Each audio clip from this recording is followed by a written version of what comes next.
नमस्कार, मैं हूं सिद्धेश सिंह और आप देख रहे हैं आगाज एक्सप्रेस।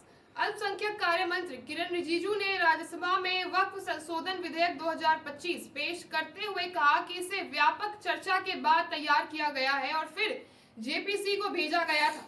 उन्होंने बताया कि जेपीसी ने इस विषय पर जितना कार्य किया उतना किसी अन्य समिति ने नहीं किया है। लोकसभा में 2 अप्रैल को देर रात तक चली चर्चा के बाद इसे पारित कर दिया गया। हालांकि कुछ सदस्यों ने संशोधन के लिए पर्याप्त समय न मिलने की शिकायत भी दर्ज की है।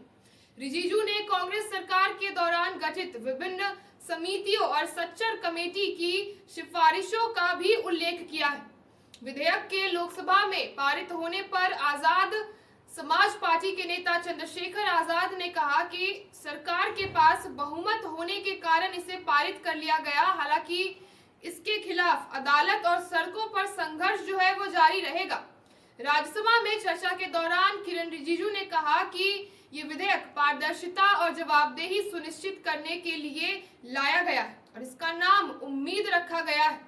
उन्होंने स्पष्ट किया कि वक्फ प्रबंधन मुस्लिम समुदाय के ही हाथ में रहेगा और इसके किसी भी प्रकार का जो है इसमें हस्तक्षेप नहीं किया जाएगा।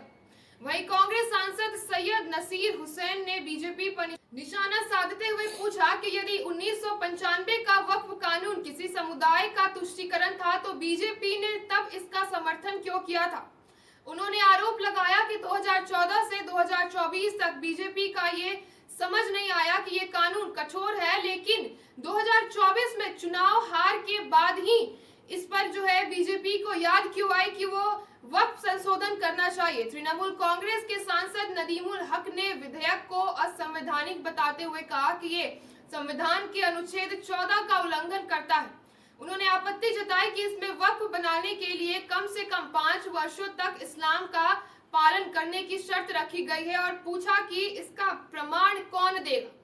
आम आदमी पार्टी के सांसद संजय सिंह ने यह आरोप लगाया कि सरकार अन्य धर्मों के मामले में हस्तक्षेप कर रही है और भविष्य में मंदिर, चर्च और आदि संपत्तियों को भी प्रभावित किया जा सकता है। इसके लिए शिवसेना सांसद संजय राउत ने इस विधेयक को ध्यान भटकाने की चाल बताया और तंज कसते हुए कहा कि ऐसा लग रहा है जैसे जिन्ना की आत्मा कुछ लोगों के अंदर समा गई है। वहीं बीजेपी सांसद जेपी नड्डा ने कहा कि ये विधेयक देश के हित में है और इसे लोकतांत्रिक तरीके से लाया गया है।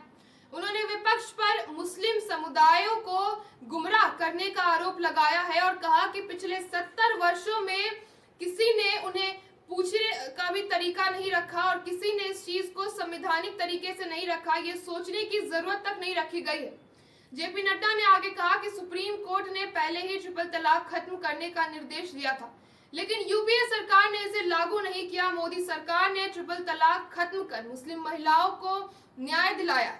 उन्होंने ये भी बताया कि मोदी सरकार के तहत गठित जेपीसी ने 36 बैठकों की और इस पर 200 से अधिक घंटे चर्चा की। इससे ये स्पष्ट होता है कि ये विधेयक को पूरी जांच पड़ताल के बाद ही लाया गया। ऐसी तमाम खबरों के लिए आप जुड़े हमारे साथ और देखते रहिए आगाज एक्सप्रेस।